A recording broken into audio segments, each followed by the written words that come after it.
Tunamshukuru mkurugenzi wa halmashauri ya wilaya Kilolo kwa kutuletea viti kwa maana ya furnitures.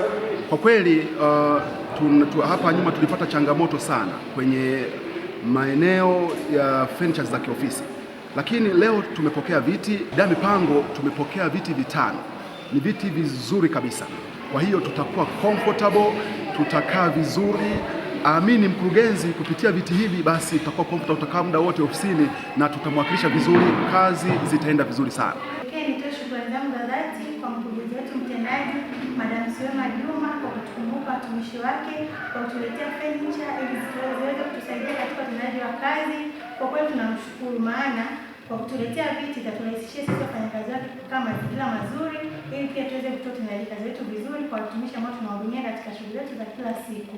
Tunampa pongezi kwa kutukumbuka, abarikiwe sana. Leo nimekabidhi viti 65 kwa watumishi ambao walikuwa na changamoto ya viti. Baada ya hapo kulikuwa kuna viti vichache, lakini pia vilikuwa ni chakavu sana kiasi kwamba unakuta mtumishi anakuwa hayuko comfortable. Sasa watumishi wangu watakuwa wana morali ya kufanya kazi, lakini watakuja kazini kwa kujiamini, wakiamini wanaenda kukaa mahali salama ili kuwahudumia wananchi vizuri.